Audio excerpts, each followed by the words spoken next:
Lagos, good afternoon. Welcome to Maternity Line Show on 99.3 Nigeria Info, Nigeria's #1 talk news and sports radio station.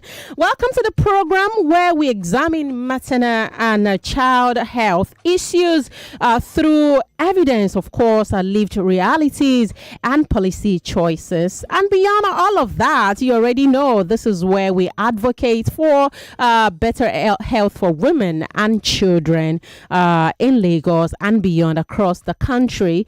Okay, I am Zaynab Yekeen and I'm the host of your trusted show. Okay, this is the space for conversations around motherhood.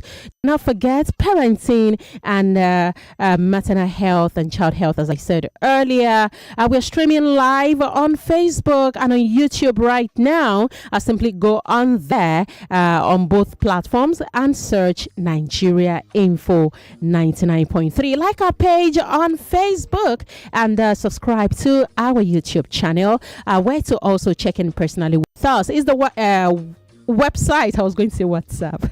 Our website is www.nigeriainfo.fm. Okay. Once again, nigeriainfo.fm. We're up and running on social media, Instagram, X, and also Thread. Yes, on Instagram we are at Nigeria Info FM Lagos.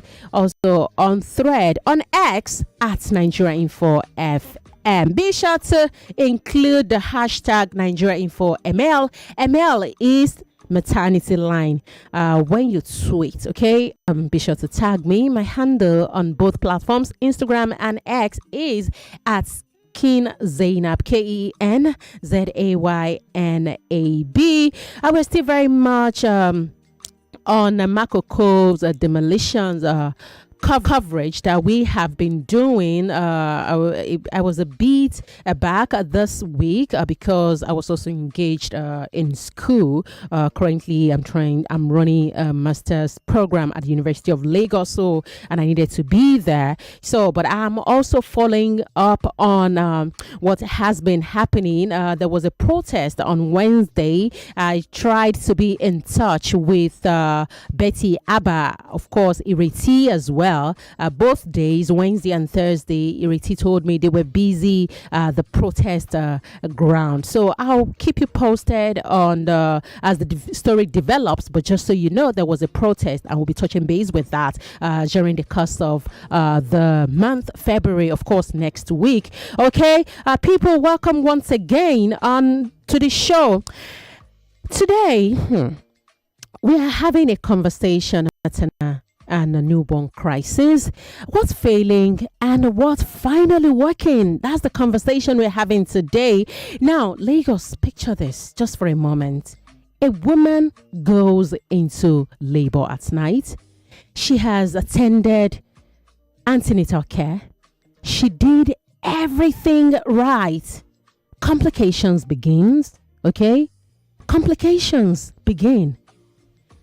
And the nearest facility refers her no blood, no oxygen, no theater. And she's moved again and again. By morning, a baby that should have cried doesn't. And another Nigerian family joins a statistics. Right? Now ask yourself, is it that Nigeria does not know what to do, or that what is supposed to work is simply not working? When and where it matters.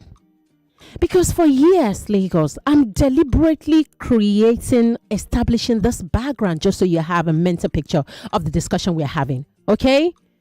For years, we have heard promises, better maternal health, safer deliveries, improved newborn survival.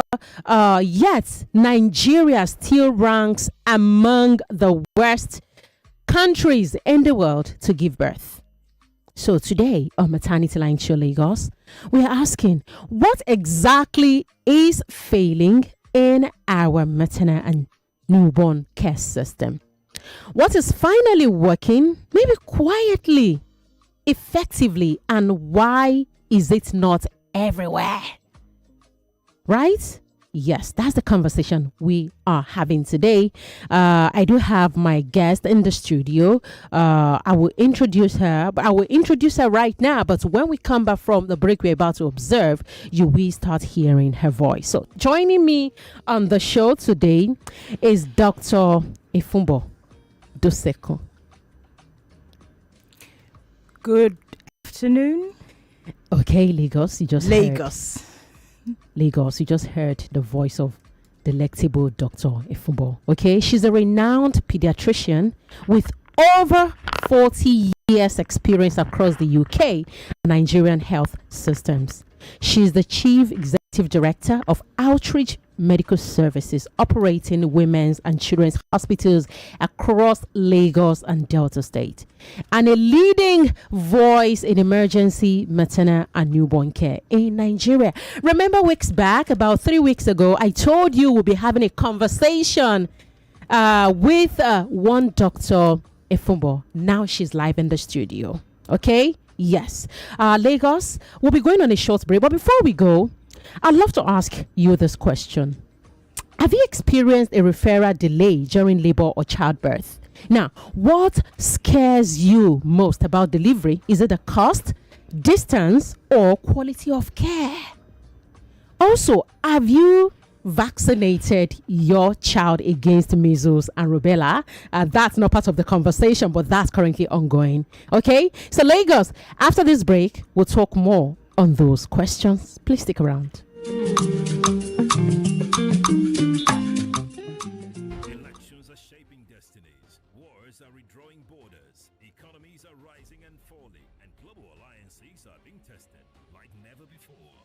But what does it all mean for you? With a new administration and a new president in the White House trying to put an end to the war. I didn't know the historical context, what the state of Israel means for them. Join the fearless Ireti Bakare Yusuf on Borderlines every Friday at 4 p.m. on Nigeria Info 99.3 as she dissects the biggest global events and their impact on world peace. Those who are not familiar with Israel or the war itself would not know much about the group breaking the silence. Borderlines on Nigeria Info every Friday at 4 p.m. The world is changing. Don't just watch, understand it. Nigeria Info. Let's talk.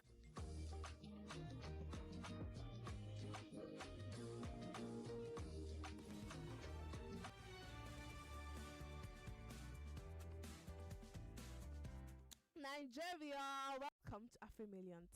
This is the home of Africa's biggest jackpot. Here, there is a massive 1 billion naira guaranteed every single week. Wait, you think I'm joking now? It's not just about the numbers. We're talking about real money. We're talking about 1 billion naira. My people, this is no joke. See, if nobody wins it this week, it rolls over. It doesn't just go into thin air. It rolls over to the next. And if you're ready to win 1 billion naira, playing is just very, very much easy. Just go and visit www.afrimillions.com and play with just 1,000 naira. Sign up, then pick your lucky 6 numbers out of 49. Then cut the live draw on Saturday at 8 p.m. If your ticket numbers matches the numbers that come out of the draw machine, you win 1 billion naira. Just like that. Just like that. And if it doesn't match at all, if it doesn't match 6, don't worry. That's not all for you. If it matches 5, then you win 1 million naira. And if it matches 4, then you win 100,000 naira. And if you match 3 out of 6, you can still win 3,000 naira. And if you match 2, well, you can win a free ticket. You can also play at any Lotomania agent or log on to mylotohub.com to get your ticket. Or you can simply dial star 1649# and follow the prompt. If you don't have 1,000 naira, no problem. Just 1,000 naira. If you don't have it, no problem. You and your friends can actually combine money together. Could be 500 naira, whatever. But you can combine money together and buy a lottery ticket called Play and Share. And if your ticket wins, you share your win together, of course. To find out if you've won, tune into the live draws at 8 p.m. on Saturday Saturdays exclusively on Wazobia Max TV. You can also listen in to the live shows Wazobia FM, Cool FM, and Nigeria Info FM from 8 p.m. every Saturday. Another good news is you don't have to wait till Saturday to play when you can win every day via Insta draws on the website every hour, every day. Play the Oya Now or Keno draws every hour where you can win up to 150,000 naira daily. Remember, all ticket sales close strictly by 6 p.m. on Saturday. So visit now www.afrimillions.com or dial *1649# or visit any authorized agents to play. Play smart, win big. AfriMillions is licensed and regulated by the Lagos State Lotteries and Gaming Authority. All doors are independently verified, 100% transparent. Do remember to play responsibly, not suitable for anyone under 18. AfriMillions, we win together.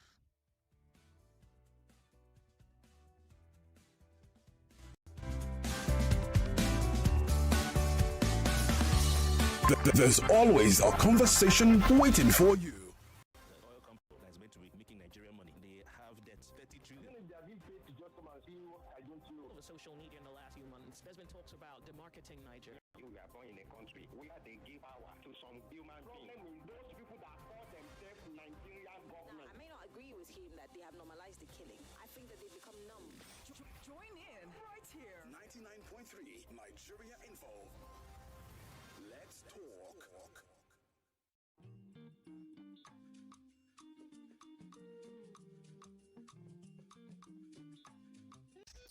This is Maternity Line. Maternity Line.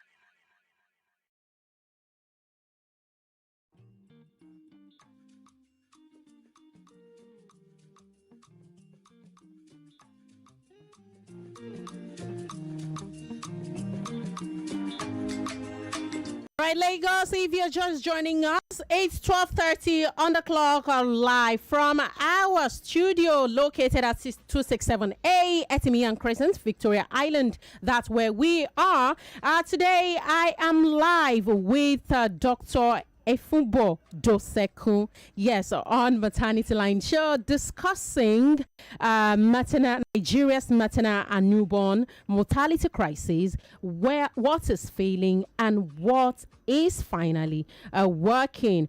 Lagos, do not forget that for years we have heard promises, better maternal health, safer deliveries. I've said all of that. Also, according to research, recent reports, Nigeria remains among the top 4 countries globally for newborn death, with about 1 in every 25 Nigerian newborns dying before their first birthday. Do not forget to get your children vaccinated for rubella and measles. That's not a conversation, but that is currently ongoing. If you have a 9-month, between 9-month and 14-year-old child, make sure to take them to the primary healthcare center around you. You also see these officials coming to your neighborhood. Allow them, because it is safe and it is free. Okay, so back to the conversation this afternoon on the show. Now you will be hearing the voice of my guest, Doctor. Once again, welcome to the show. Thank you very much. I'm very happy to be here in Nigerian Info. We are to share opinions, knowledge, etc., etc. Doctor, we are honored to have you here in our studio. Now, Dr. Dosekun, Nigeria's here frightening statistics: 1 in 25 newborn dying. Also, Nigeria ranking among the worst globally. Now, from what you see daily, Doc, what is the reality on ground? Why are we losing so many babies and mothers? Okay, thank you very much. And please note, all comments being made are being expressed with great humility, because we must understand that as we're a developing country, there are some areas or some industries that lag behind the others.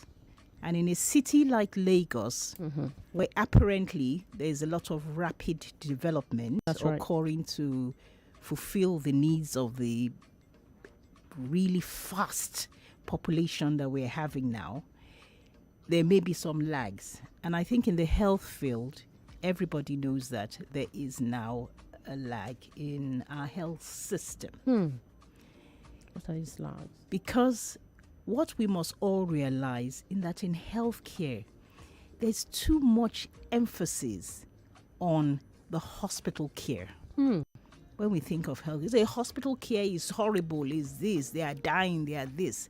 You know, the criticism is heavy and it's unfair. Why? Isn't that the reality, doctor? No, it's not. If I was an industrial cook and I had a kitchen where I made wonderful, delicious stews, and I am not given an enabling environment to be able to create this product, which is a wonderful pot of soup or wonderful jollof rice, Right. it will not happen. It's the same thing. If we are going to have quality and safe maternal and neonatal care in this very delicate area where things can suddenly go wrong, totally unplanned, we need to know. It's like working in a nuclear reactor too. If you don't create an enabling environment, you're going to blow up not only that center, the country, and maybe the world. So we must understand that in this field, time bombs occur. And so this is when we say heightened risk management. We must always have that consciousness that danger can occur. So I go back to my cooking soup or my jollof rice. Now, if I have the ingredients being brought in and the ingredients are late, then I can't meet my deadline. If I have the ingredients brought in and the ingredients are of poor quality, I cannot meet my deadline. If they bring me spoiled meat, I cannot give them a delicious soup. In fact, I will kill people with the soup that I create. If I have poor quality spices that have fermented and are now poisonous, I cannot give a quality and safe stew. No. If my cooking pots and my fire systems are not in place, it's not well engineered or maintained, I can start cooking the soup. The soup and the environs will go into flames and we all die.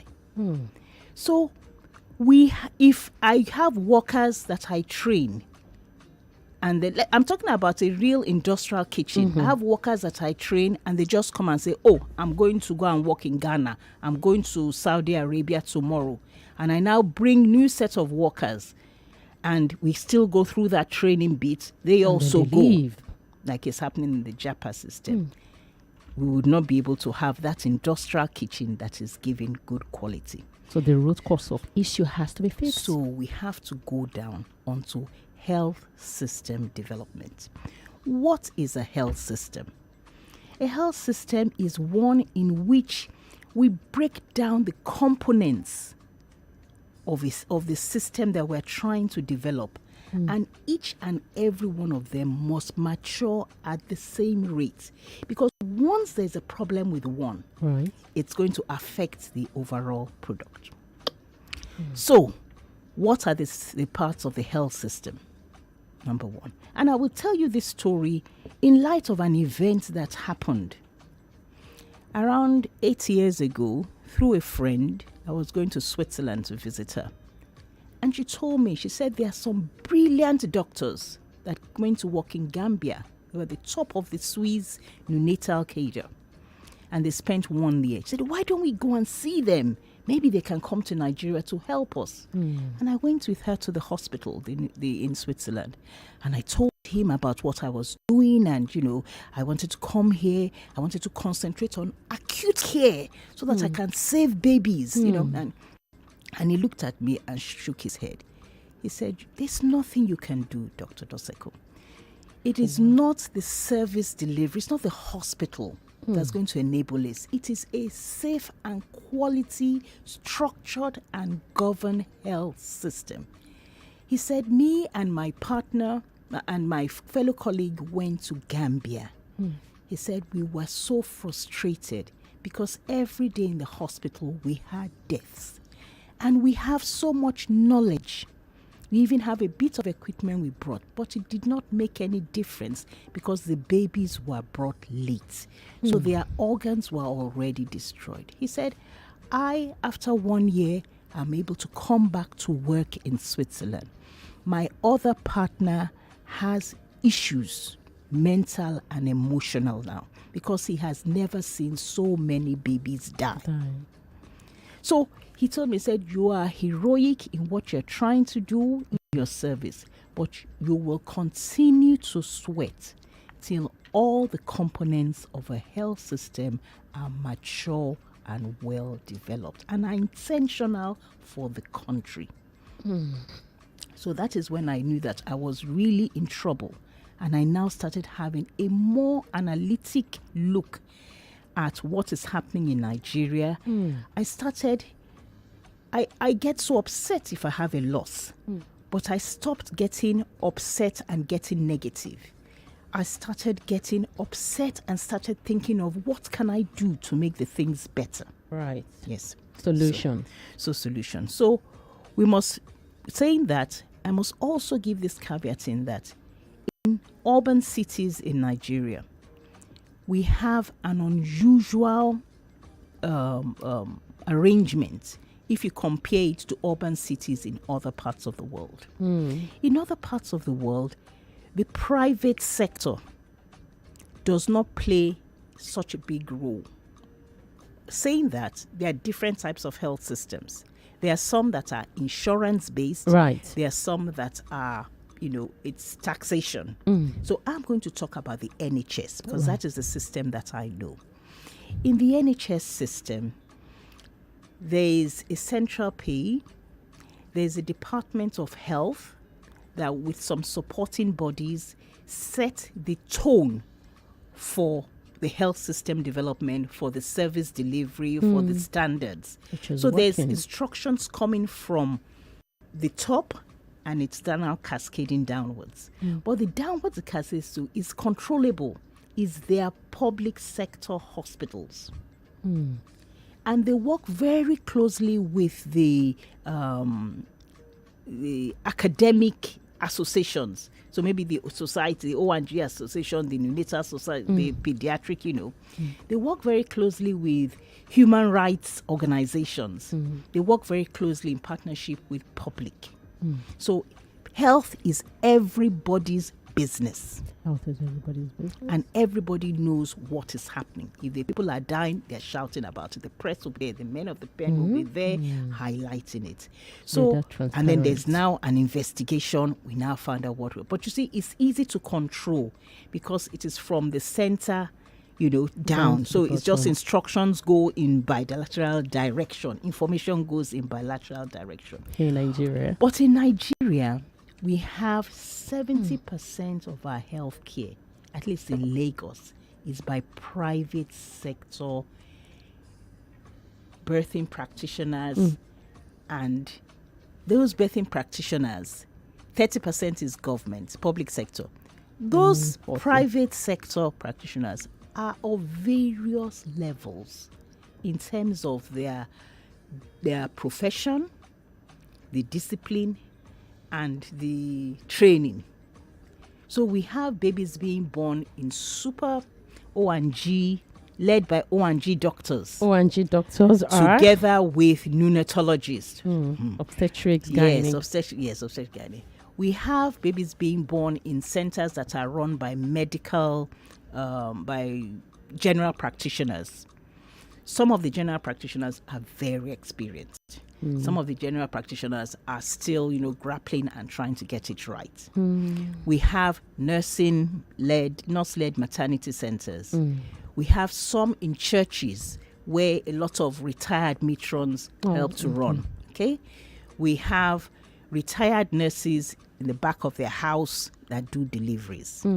Not only retired nurses, healthcare assistants, community extension workers. Attendant. Yes. Then we have different. We now have traditional birth attendants. So there's quite, and then unfortunately we have some people that will just even express the baby at home and somebody just locally cuts the cord and everything is over. So there's quite a wide variation. The variation is also cascades itself with newborn care. There are some who are specialists giving the highest level, some giving intermediate, some giving very basic. Some is the intelligence of the grandmother or the auntie that says this is how it's done. Your child looks yellow, you tell the wife who has no internal locus of control. She's controlled by her mother-in-law or mother, and that's they say, so true. No. This is all right. This is the color of the grandfather, you know. So and you do know not that need we are to- dark skinned. Bilirubin is not even low. She will just, succumb till the baby now has symptoms of brain damage. Then they rush to the hospital. Sadly. So you can see that control is difficult now in this scenario that I'm saying. Control, because it is such a dynamic setting. Things can just go wrong. Things can seem with antenatal, everything very fine, and just at that delivery, things happen. The woman just starts bleeding suddenly. The answer is, where do we go to? So, this thing has to be very structured in the pathways. We will just be thinking about the punishment for this person. No. The whole setting is wrong. We need to go back. The government agencies, both the ministries from federal to state to local government, we need to find a way where we stop this condemnation and criticism. So how do we? Because it's not going to bring any better solution. The public services are inadequate for the population. We keep on talking about ratio doctor to nurse, ratio midwife to this.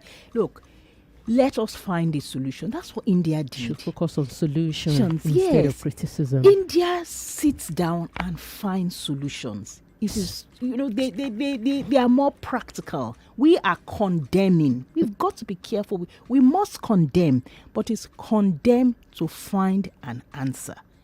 Okay, so doctor, how do we go about this solution driven that we need to focus on instead? Because in spite of all that you have said, the analogy, scenarios that has been painted, we still understand that public health experts talk about 3 delays. Yes.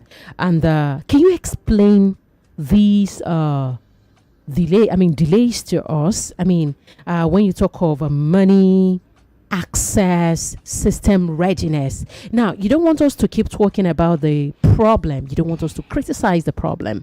But then, in spite of all of that, and we are all ready for the solution, but we understand that someone like you, a professional like you, still says there are delays. Yes. So can you talk to us about these delays? Zaynab, you are asking me a question, and I'm not going to answer your question because you are not going to the what Yoruba call Idioro. We need to set our health system first before we can start this story of how are we now going to go forward? How are we going to stop delay? So let us talk about that health system. Okay, that has to be quality, that has to be governed. What are the components of health system? Number 1 out of around 10 is service delivery. And that is what everybody talks about. But it has to be supported by governance. Our whole service has to be governed. We have to realize that there are tiers of service. There's primary care, there's secondary care, and there's tertiary care. This can happen in the government system and can happen in the private system. And it has to be mapped. In every city, we must map our system. In every city, we must have czars or leaders of maternity. So in Etiosa, we must dedicate somebody to be the czar, the leader, an experienced O&G person who is not only good in the field, but also has some idea of management, some idea of how to be a leader, some idea of how to enhance connectivity. So once it's done that, we will now know that in Etiosa, there are 2 tertiary or 1 tertiary center. There are 15 secondary centers. These are private, these are public. There are 200 primary care, and we know who owns it. We now try to form a network, a clinical network. We can do the maternity network and we can do the neonatal network, and they are linked together. Why do I feel like this is going to be a long-term thing to do? We need foundation. It has to be strong. In the Bible, if your foundation is not strong, it will crash. We cannot build on a weak foundation, because this network is going to organize necessary education and training. This network is the one that is giving the information to the public on danger signs. So when you sit at home and you see water in between your legs and you're pregnant, you're 8 months pregnant, you will know you have to go to hospital immediately. Things have to be done to bring that baby out, because the bag that is surrounding that baby and preventing infection is now exposed. So this baby will have the infection. The infection will spread to the mother and baby will die. So this, you have to have a tool and a mechanism in which you can have improvement. We now talk about this network. It's through this network too that we now start talking about emergency care. Emergency care is not only, there's no ambulance in the country. No, there must be connectivity. There must be a way people can, or hospitals or primary care can call and say, danger. Where do I send this baby? This baby to? This baby is gasping. This baby is. Do you understand what I mean? Yes. Meanwhile, while we have sorted that, through our chambers of commerce, we start encouraging people to, like, okay, would you able to set up a ambulance service? Because you need money. A brand new ambulance now can be up to 50 million. We might need to start thinking about, can we form our own local type of ambulance? Maybe it's going to be Keke Marwa, which we have like a hood on top of it and a few shelves with a few emergency things. It's a lot. We need to start thinking inwards. But if we don't sit down and break down the components of a health system and what we can do to change in the short term, in the medium term, and in the long term.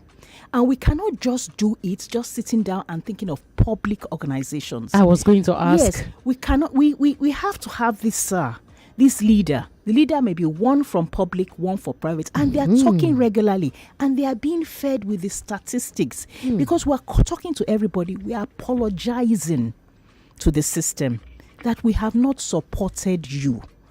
They need support. The people in the private sector are trying to eke a livelihood, but they also want to have good results. So we need to support them. And we need to know that there are many missing problems in our health system. Going with health system, finance is another thing. Access to finance. And that is why this present government has said, okay, this whole thing looks so confusing. The threads are scattered all over the place. Let us take one at the beginning.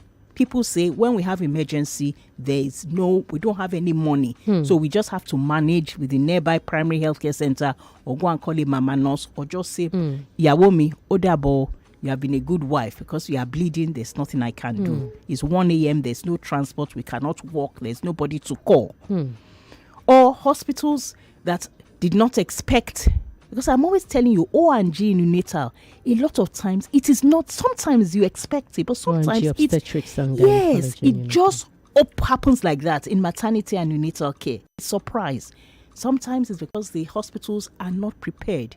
And it may be as simple as the religion of the workers. A lot of times we're always told it is well. No, pastor, it is deep down in us, right from we have some cultural habits and current religious habits now that keeps on saying it is well. We're always professing. But in the risk management world, you don't profess.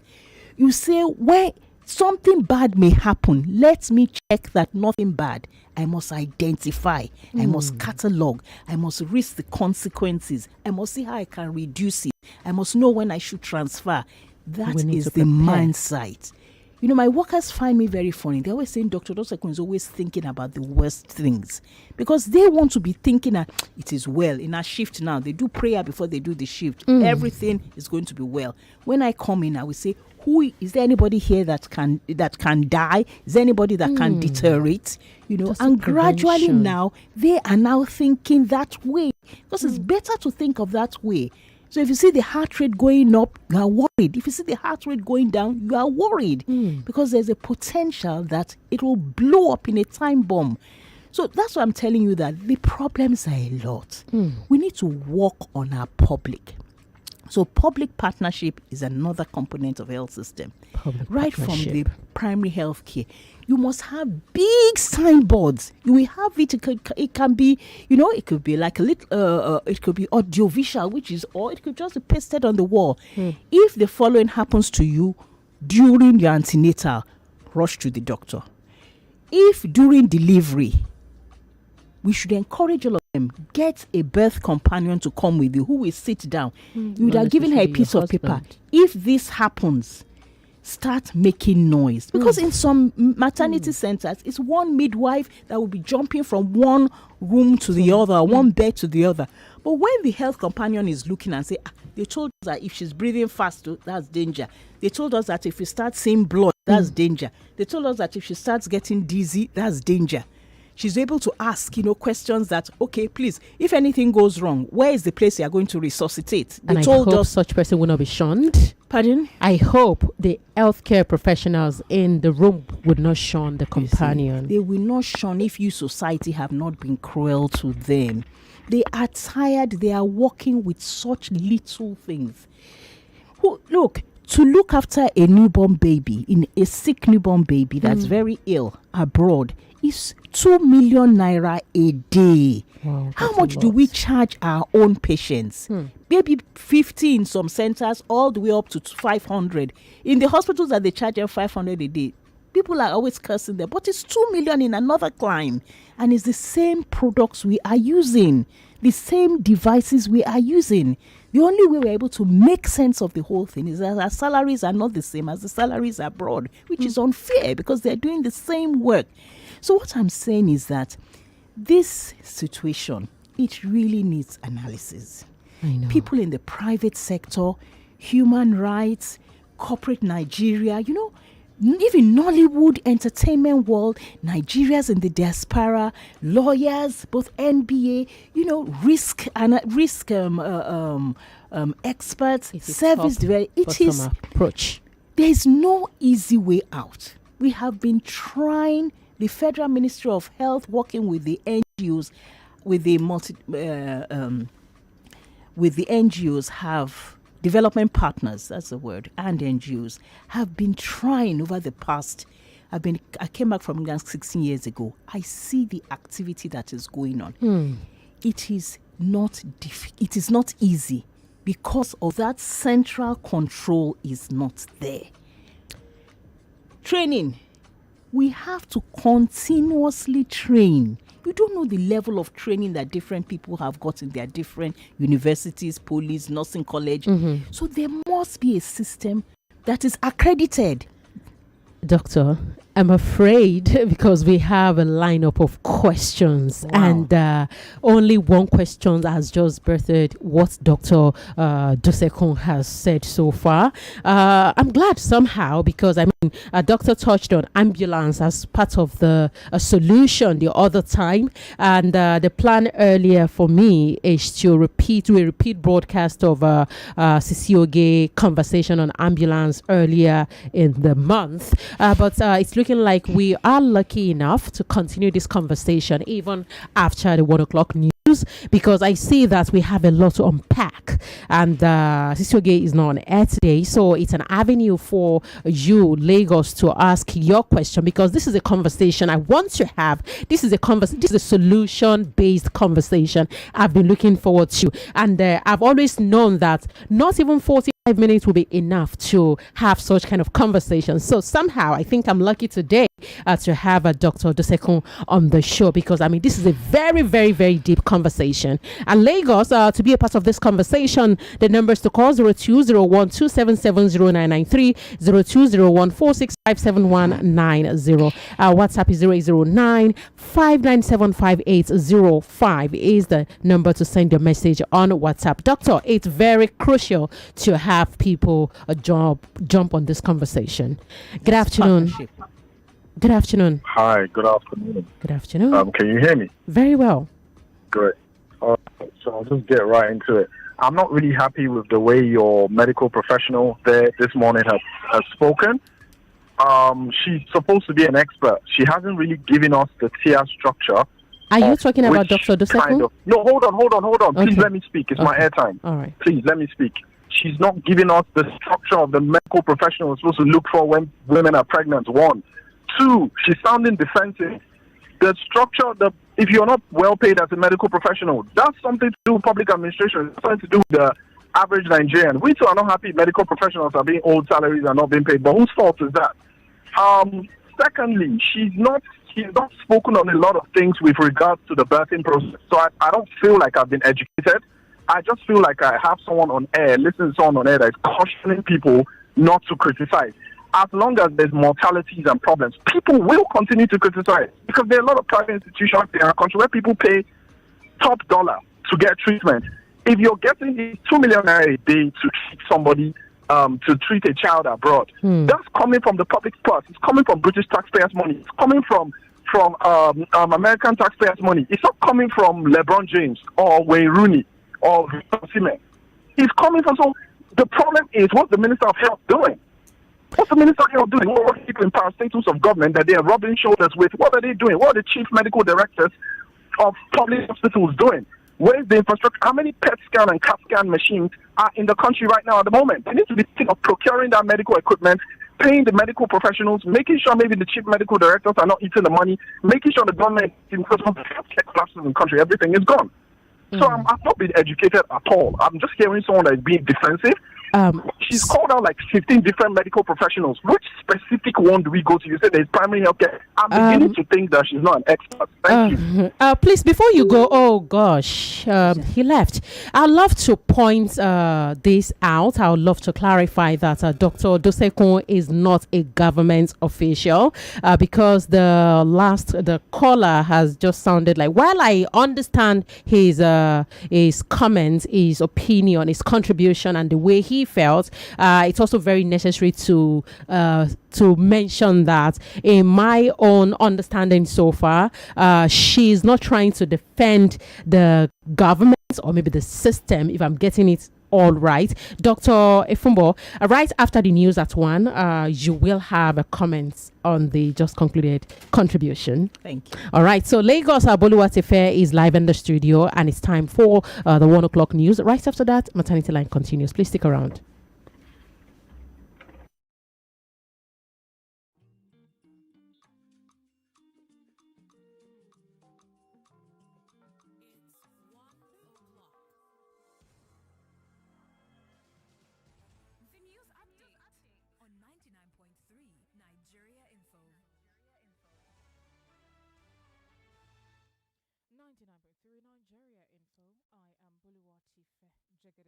The news. The Petroleum Products Retail Outlets Owners Association of Nigeria is attributing the increase in the pump price of petrol to rising global crude oil prices. Petron spokesman Joseph Obele says prices have shot up above $70 a barrel.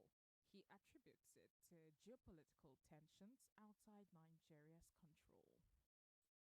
The Lagos State House of Assembly has denied reports claiming that the 2026 appropriation law contains provisions for the purchase of houses and vehicles in Abuja for its members. The Assembly described the report as false and misleading, stating clearly that no such allocation exists in the 2026 budget. The lawmakers described the claim as election season propaganda. The Speaker, Mudashiru Basa, has directed the clerk of the Assembly to formally demand an immediate retraction from the media and the people involved. The Lagos State House of Assembly wants the state government to intensify public enlightenment on the ongoing pulling down of structures. The lawmakers say this will curb misinformation and improve public understanding. The resolution followed a motion raised during Thursday's plenary by Honorable Stephen Ogundipe, the lawmaker representing Oshodi Isolo Constituency 1, who called for a de-escalation of tensions. And heavyweight champion Anthony Joshua has opened up about the loss of his two close friends in a fatal car crash in Ogun State last year. He says their deaths have changed his outlook on life and that he now finds comfort when he thinks about death instead of fear. The boxer disclosed that he feels a strong duty to honor his friends by supporting their families and helping fulfill their dreams. That's the news on 99.3 Nigeria Info. I am Budwatife Jegede. Maternity Line with Zaynab continues.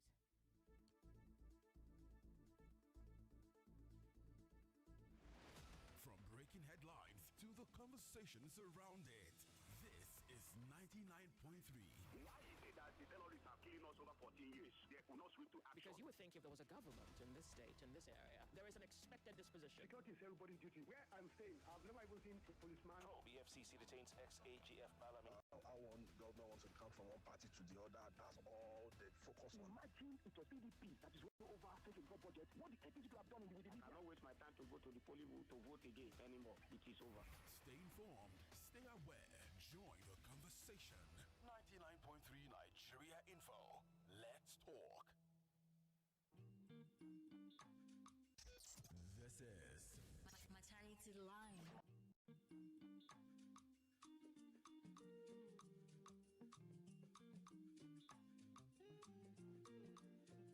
All right, Lagos, don't be surprised that it's meant to be time belt for down for conversations with Sisiogi of Lagos. That's Ireti Bakari Yusuf, but she's unavailable today. Of course, Borderlines will come on air at 4 p.m. and this is Maternity Line Show. On Maternity Line Show, we only have 45 minutes on the show, but because this is a very, very important conversation, deep conversation, even deeper, that conversation we've been having on Maternity Line so far for the past 2 years now. This is the third year, and I did tell you in weeks past that this year, this third year of Maternity Line Show, will be focusing more on solution, because as if I knew Dr.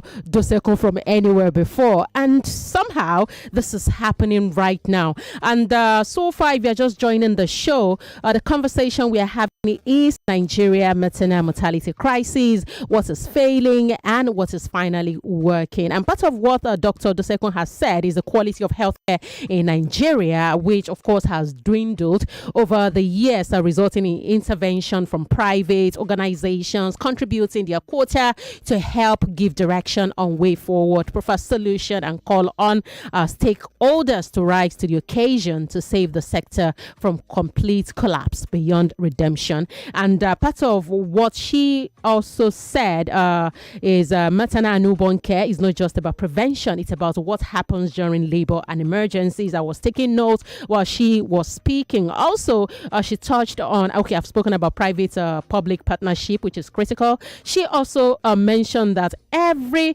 woman in labor should have a birth companion. She spoke on why birth companions matter.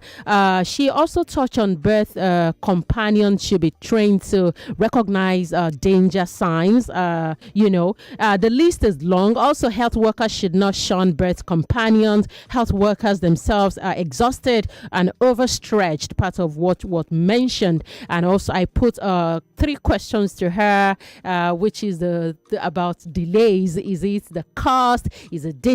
But she wasn't ready to answer that question just yet. But during the course of the show, of course, we may be touching on that. And Dr. Efunbo Dosekun is now about to respond to an earlier commentator who called into the show. I forgot to, I did not forget. I was going to get his name, but I understood he just dropped off. I would love to get you back if you'd like to call in again, because Dr. Dosekun is about to address your thoughts. Now, Doctor, you can, over to you.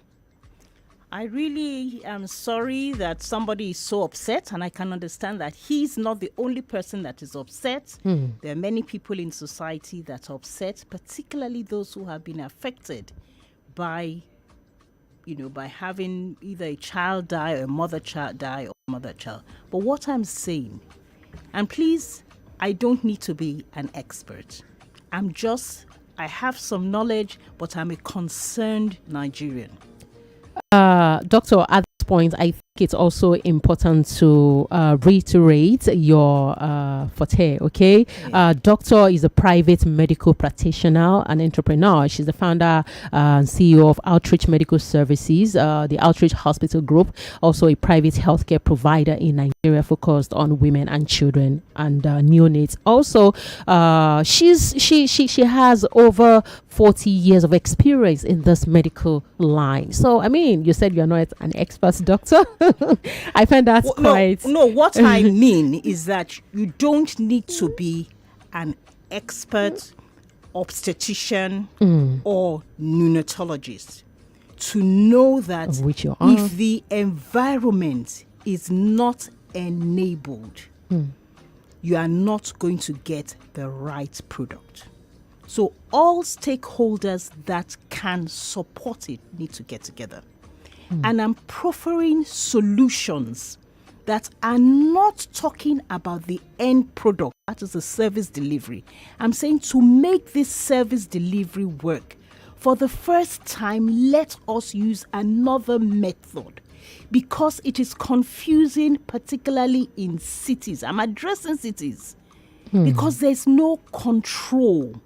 We have accreditation bodies, but there's a limit to how much they can control this confused current state.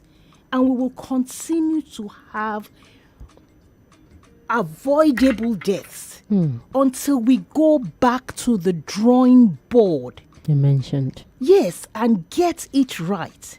And I'm proffering some solutions. We need to have networks. We need to divide our cities or our states to have regions. What are we? We first divide the city into local governments. Within the local governments, we now say, let us stratify the care. Zaynab. Doctor, I'm with you. I'm a bit distracted by the calls coming in. Yes, I will hurry up with 5 minutes because people have to understand this health system development. And that is why I gave you the experience of the Swiss people who have come. One had a mental breakdown after the experience because he tried all he could, but the system did not work. Now, going on to system, we have to, what they call regionalization and stratification of levels of care. And that knowledge everybody must know. Who is primary care? Who is delivering ambulance services, whether sophisticated or not sophisticated? Who is giving middle level or second tier? Who is giving tertiary care? We all have to know, how do we connect with each other? And how we can make this is by having a network with a leader. The leader, there will be a nursing leader, there will be a doctor leader, and there will be a pharmaceutical and lab leader. And all of them say, my kingdom, this Etiosa or this Mushi, how do we get it right? And they meet on a regular basis with ministry or the Lagos State Ministry of Health. Yeah, the Lagos State or whichever organization is involved with planning, regulation, policy, funding. And they have regular meetings on how they know within their, okay, this month, 50 women have died, 100 children have died here. Why did they die? Could there be anything we could have done to prevent it? Could we have made the system stronger? That even if something bad is going to happen, because it's a strong system, it's been designed to be a strong system, we're able to transfer that risk. And each month we will get better. We have to communicate with the public, maybe through the TV, through radio shows, telling pregnant women these are the danger signs, telling women, people who have babies, these are the danger signs, these are the good things you can do, talk about lactation, breastfeeding. Let us have a positive note. That's what I'm saying. Condemnation, it hasn't brought any change. So let those with intelligence, with power, with money come together and make sure that we change our numbers. We are in the last 3 in the world. We are not the poorest the poorest in the world. So it is strategy, it is policy, it is innovation, it is transformation. There's no point me talking about one case that came, that something happened. No, I want to go deeper. All right, Doc. I'd love to get some calls from my listener this time. Good afternoon. Good afternoon. This is Grandma Kenny. Hi, Grandma Kenny. Shomolu. Hello, Yes. Grandma Kenny. So I want to share my personal experience, if I may. Please go ahead. In 2 different climes. Okay. So I had some of my children here and one of them outside the country. When I had my child here, I was fortunate because I understand exactly where the doctor is coming from. She is saying that we have to set up a system that actually owns the patient's experience. And what that means is that we cater to the patient at every service point. She mentioned the ambulance services, the hospital itself, the pharmacy, the pediatrician, just the entire service point that anybody comes to. So I'll tell you, for example, when I had my baby, I had 3 here.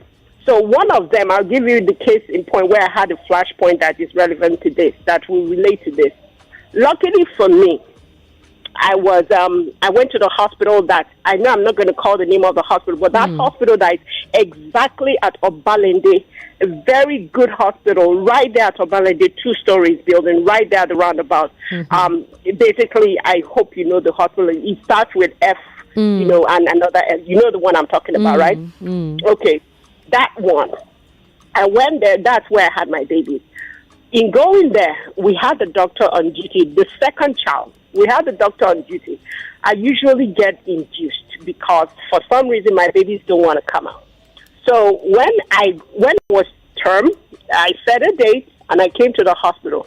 When I got to the hospital, I'm going to wrap up very quickly. I went to the hospital, long story short. My main doctor, my gynecologist, saw me in the morning and said, okay, because I was not a primate, this was my second baby, that, okay, he knows what's going to happen and that somebody will take over from me. Long story short, while I was in labor, I was well advanced more than the other 2 women that were in their own labor rooms. I was about 6 years, and they were coming along. They started pushing. One of them tore her cervix. The other one was doing another thing. Then the woman that came to me, she said, please, just endure, because this is what's going on. And the gynecologist was on duty, and she was shuffling between all the labor rooms. Long story short, so they stitched them up. My baby became in distress because he moved bowel, because he was ready to come, and I was told not to push her. I was just breathing in and breathing out. And then being a very obedient and compliant pregnant woman. Right. So finally, the baby came out.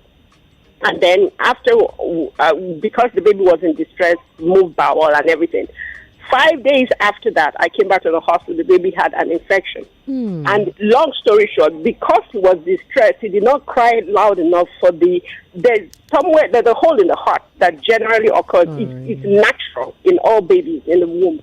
When they come out, they cry out loud, and then the hole, closes shut. That's nature's way of closing it. But because he didn't cry out loud, he was in distress. So there was that issue right there from the beginning that was caused because of these other people's behavior. So long story short is that it cost a lot of money, and then he now started needing attention. He wasn't asthmatic, but we used to have to rush to the hospital wee hours of the night for nebulizer and all that.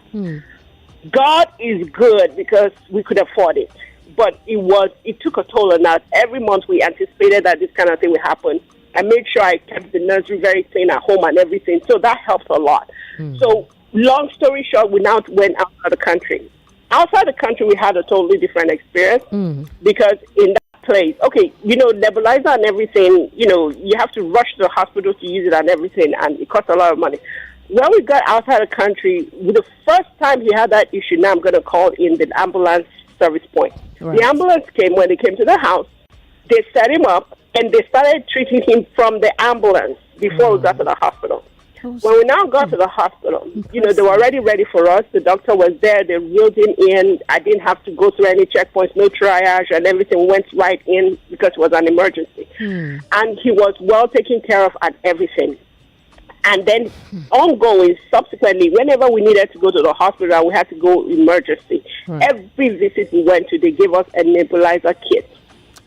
Okay. So you just nebulizer kit. The doctor knows what I'm talking about. Every visit we went to, and by the time he was 7 years old, because our pediatrician, very well exposed and very competent in Nigeria, had told us that when he clocked 7, that he would grow out of it. Exactly by 7 years old, he was all set and dandy. I don't know what would have happened to him in Nigeria, because one of my relatives that had a similar issue, the next thing I heard, the baby was dead. Oh my God. So that's what she's saying, that because the doctors, the German doctors or the Swiss doctors, did not see the system in place to work with in order to perform wonders. One of them, started having a mental issue and everything, and then they declined to come because your hands are pretty much tied. It brings me to another point. Government. I am suggesting to the government, there are so many Nigerians that are loaded that can really help out in so many facets of the Nigerian system. Using healthcare as a case in point, they need to institute a system whereby people can use donations to set up these service points that this woman is talking about as a CSR in exchange for tax rebate. That is what obtains outside the country. All these countries outside the country, they are not so fantastic or whatever in that they spend all the money on, the system. They allow individuals to invest. There's something called the Herman Healthcare System. It's a private system that is set up as an NGO. So what I'm saying in essence is government needs to do a better work to encourage Nigerians, well-meaning Nigerians that have a lot of money. Look at Folorunsho Alakija, what she did. If other Nigerians can do something like that in exchange for a tax rebate, we will fix our country so much more faster.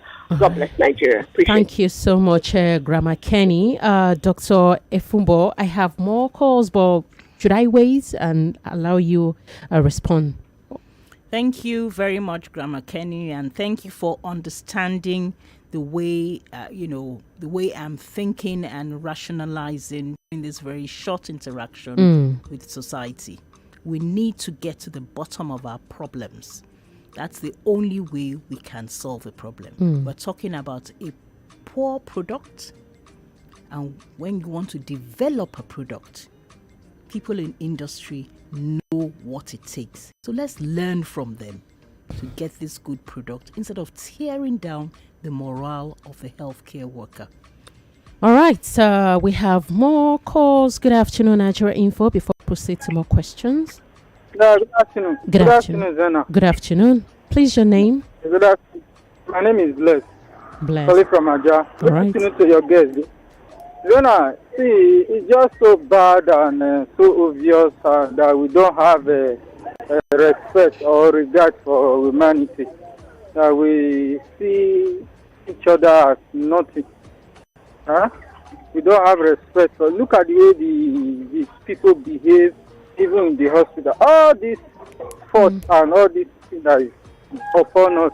It's not only government that did not provide basic things and amenities for people to work. It's due to poor mindset of not seeing each other as human.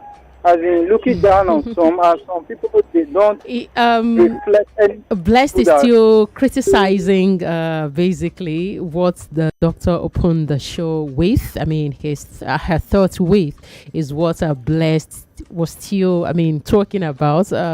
Unfortunately, he has dropped his call. Now, doctor, let's move it. Let's move it forward. So. We have more questions. If you want me to reiterate, if you're just joining us, this is 99.3 Nigeria Info. I am Zaynab Yekeen, and Maternity Line is what is airing right now. We are discussing Nigeria's maternal crises, what's working and what's failing and what's finally working. And I do have an expert in the studio, Dr. Efunbo Dosekun. She is the medical entrepreneur. Yes, she's the founder and CEO of Outreach Medical Services. Okay, good afternoon. Good afternoon. Good afternoon, Madam Aibe. Yeah, I've been listening to what everyone has been saying. Okay. Another thing that is worrying Nigeria is self-discipline, and the fear of God is not there. No matter how you equip the hospital, those that are in the hospital feel it is their right to take part of those materials to their private hospital or private clinic or to their home, and then charge people that come to them privately to use those materials that are meant for government. I was in a chemist one time. Somebody brought drugs, and those drugs they are from hospital.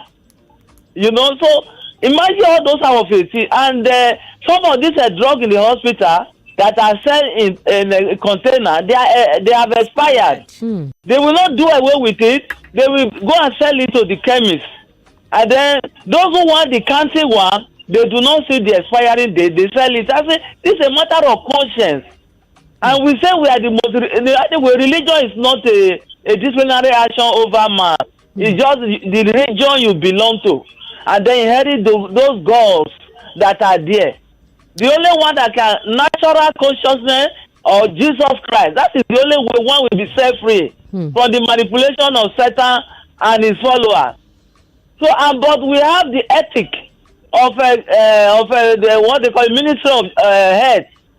The doctors, the nurses, they are not following those ethics.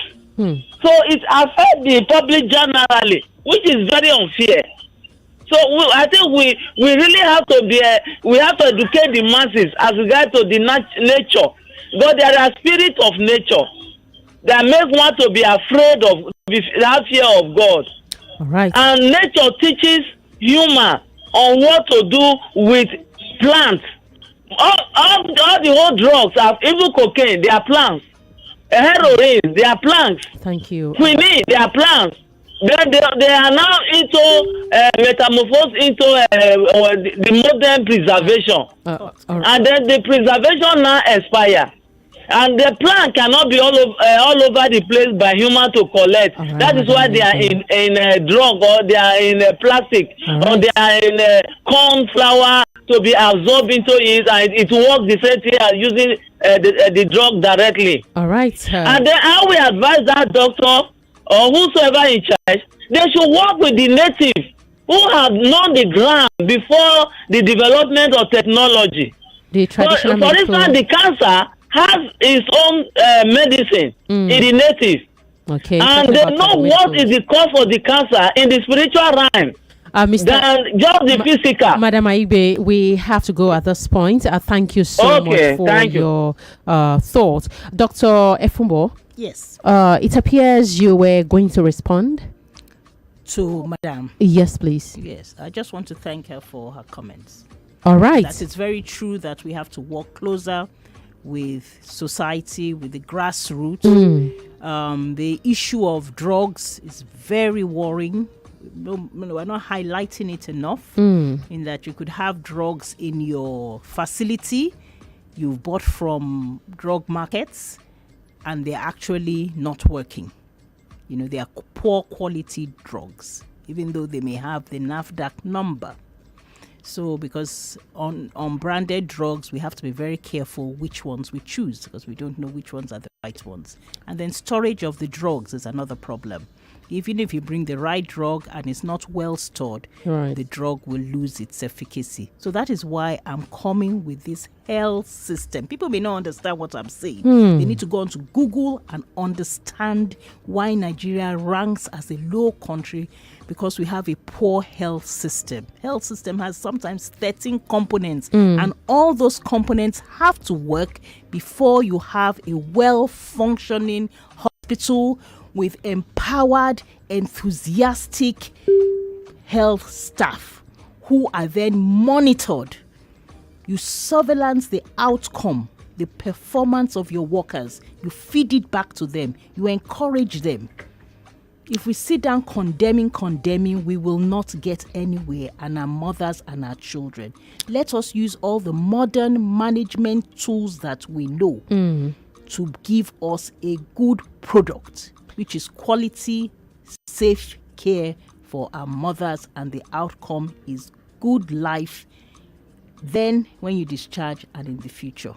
All right, Doctor. I have more people calling in, but I would love to put this question to Doctor before I continue picking calls. Now, Doctor, I understand we are about solution this discussion that we are having, and for the average listener, we also need to understand the idea of comprehensive emergency obstetric and neonatal care, CEMONC, and why why is this level of care critical to survivor? Because many, I assume, may be hearing this for the first time. You've mentioned it in part while you were speaking earlier, so we need to also touch that part so people understand, because many people may not even know what it's all about, this CEMONC. Yes, the CEMONC is an comprehensive emergency obstetric and neonatal care, and it is the response of this present government to the worrying issues that we are having. So government says, while we are trying to build up our health system so that this product is safe and of good quality with good outcomes, let us try and make sure that we reduce the suffering of our Nigerians by creating free treatment for mothers during delivery that need emergency care. We provide free treatment for babies who are suddenly distressed, or babies who are suddenly born too early or too small. So it is a laudable initiative, but it is not everything. Like, I'm trying to educate society. There are many things that have to change, but I'm extremely impressed that the government is thinking of taking away that anxiety and that burden of out-of-pocket purchase at the time of an emergency. Emergency means if you don't do something immediately, it is life-threatening and would lead to death or disability. And the government started first with maternity, and it's been going on for 2 years. They have chosen specific hospitals all over Nigeria. Okay, that's where I'm going. So just 3 months ago, so they have started seeing a change in the deaths of the mothers in these hospitals, with the fact that the parents can just rush in immediately so that there is no delay. Right. Because they've informed the doctors that feed these specialist centers or general hospital centers. Okay. So they are now spreading the message to the primary care, the peripheral center, the traditional midwives, that you can come here quickly. There's no problem with saying, oh, the person has to pay money. And they've been monitoring, very detailed monitoring and evaluation. So they already have data that shows that if they take away the need for out-of-pocket purchasing in people who are non-insured, because people who are insured, they don't need to think about money at the point of care. That's where the NHIA comes in. So the NHIA, their own role is to monitor. They are the regulatory. They are now monitoring these pilots, because this thing is going to be upscaled by government so that there are more hospitals that can give this emergency service. The NHI is not only monitoring, they are coming to check our hospitals for emergency preparedness and capability to make sure that they do what they are supposed to do. Now, after that, 3 months ago, they now said, okay, mother and child are tied together. They found that the problem, they were saving the mothers, but they were still having high neonatal deaths. So they said, let us also fund neonatal emergency. First of all, for the maternity, it was mainly government hospitals. Right. I can't remember right away now whether private hospitals were involved there. But they said, for this neonatal, let us first start with government hospitals. They now found that there are very few acute neonatal beds In all the government hospitals, there's a high level of congestion. So they said, why don't we choose a private hospital and include them in this hospital that can give emergency care? And that is how we got involved with it. We were chosen for Lagos, our Sakpa branch and our Festac branch. All right, Doctor, for those who may be wondering, what are you even talking about? So, again, we've now delved into the CEMONC, the Comprehensive Emergency Obstetric Care Program, which is also available in Lagos State. I'm reading from the website of National Health Insurance Authority, NHIA, right now. So, these facilities are in Lagos Island, Maternal Hospital, General Hospital Bagada, Surulere General Hospital Apapa, and General Hospital Ikorodu. And then within the context of smooth implementation of the program, I see that the NHIA Financing Access to CEMONC program was launched September 2024, which is also an innovative health financing mechanism designed to reduce maternal mortality, just as Dr. Dosekun mentioned earlier. Also, the initiative addresses the third delay in receiving care by ensuring that women with obstetric complications receive immediate life-saving treatment. Okay, so you may want to read up on this if you are a family, expectant family, or even experienced families already, and you love to enjoy the part of this initiative, of which Dr. Dosekun's facility is one of the private hospitals chosen to be providing the service. Now, let me pick this call. Good afternoon, Nigeria Info, Maternity Line Show. Good afternoon. Good afternoon. Please, what's your name? My name is Sunday, calling from VI. Sunday, please go ahead. I want to ask your guest, Dr. Dosekun, about the discipline of those that are in charge of whatever they put in place that will favor Nigeria. Mostly in the area of maybe sometimes you have a baby, you take the baby to the hospital, and they will absolutely attend to you, but sometimes it might be delayed. And then at the end of the day, they said, oh, this set of drugs that we are giving you, we don't have it here. And the next thing is the same doctor will now refer you to one of the pharmacies around or where to get those drugs. It could even be. I mean, can that be? Because if, like, I'm sorry to say this, Aisha Buhari said the medical center in Abuja, when she went there, that there was nothing like APC or codeine inside. So how do we discipline these people that are in charge of the drugs when they transfer it to their own available pharmacies and then now refer people to good than bad? Thank you. All right, thank you. You're Mr. Who once again? Hello? Please, Hello? your name once again.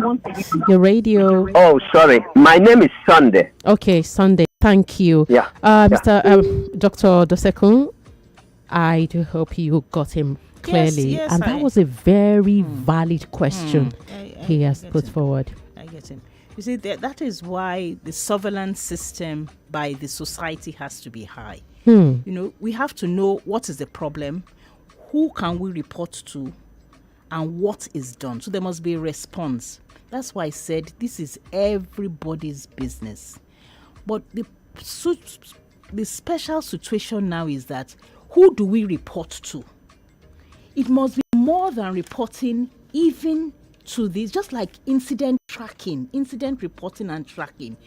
We need to have a central body that will take all this information and say this happened in this hospital, that happened in this hospital. How do we prevent it? Society has to know, society has to help. That's the only way we can change. That my whole ethos and what I'm saying here is that we should stop all criticizing. We should now say, what do we do?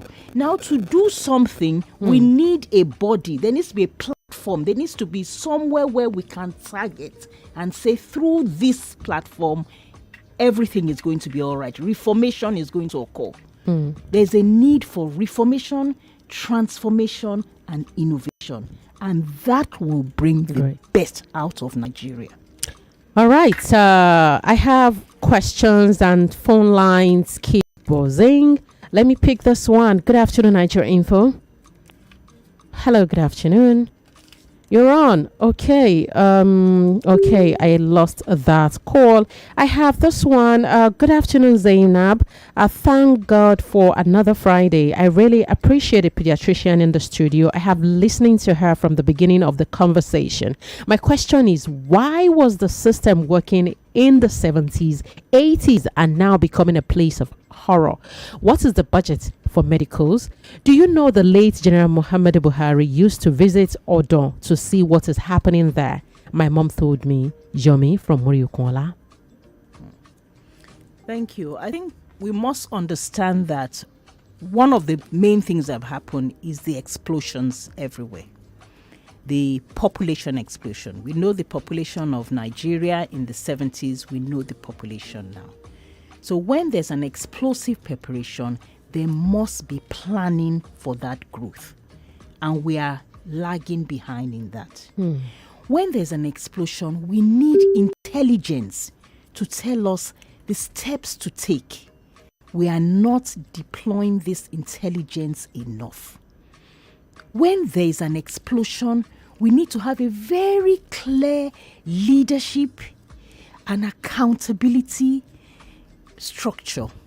There needs to be performance. There needs to be multiple funding, a big basket, not only saying government. Then we have weddings and we spend 200 million. We need to have a heart. We need to have a conscience. Those who have need to go give those who don't have. Those who are intelligent need to support reformation. This is a call for Nigeria. We are a great people with great resilience. If health workers in the UK worked like health workers here, they will be in a mental institution. But and for I the repeat system. that. So our people are resilient, and after some time, they lose their conscience. So health workers are very precious people dealing with life-saving. The people doing the fireman service, the soldiers, there must be some special protection. We cannot just keep on complaining. We must create an enabling environment for them to excel. There will, of course, always be some what I call bad legs or some and exception. that goes back to our government, yes, doctor. There will be, it don't only disturb government. Because government needs to make it enabling enough, even for the citizen to be able to participate, dog. I'm telling you that it is not only government. The society must work. The corporate society must work. The But doctor, NGOs we are paying tax. We don't have... Look, you can pay all the tax and you are not going to get a good health system. If you don't have the platform in which we can sit down and bring intelligence into the changes. We're talking about reformation. Reformation is not excitement. Reformation is sitting down and planning the different steps of change. Doctor, while I agree with you, I also feel like it is not something that a private individual can make happen without effectively bringing the government to account or holding the government to make this thing work. Because the system itself has to enable. We all have to work together. When it comes to health care, we all have to work together because it can affect us. When Ebola happened, when COVID happened, we all worked together. All the captains of industry sat together. That's a very strong the gentlemen of the press, the radios, the TVs, you are giving us graphic details. You gave us ways out of it. If you have this, go to here, go to here. There was information on sites to go to. You got me Everything worked. This problem is too big. There are too many things that affect it. If you say good antenatal care, some people have excellent antenatal care. They even have good hospitals, but something went wrong along the line. We need to analyze these things that go wrong and find how we prevent or transfer it. We need to have governed systems, and we need to have institutions in charge. All this happened abroad in the NHS. They now develop these organizations. There's the Care Commission. It has the standards every hospital. So we leave everything for her farmer. It's too much for her farmer. We must have a care institute that will say, primary care, this is what you must have. This other care, this is what you... And then we walk through this regional SARS. Because you will feed the regional SARS and say, you go forth. So they're like now mini farmers, but they are not going forth to destroy people. They are going to support them. Madam, you are doing this something. You don't have this here. You don't have this here. There will now be a funding body that you can borrow from. Okay, this is the money for you to buy ambu bag, for you to buy a radiant heater when the baby is born.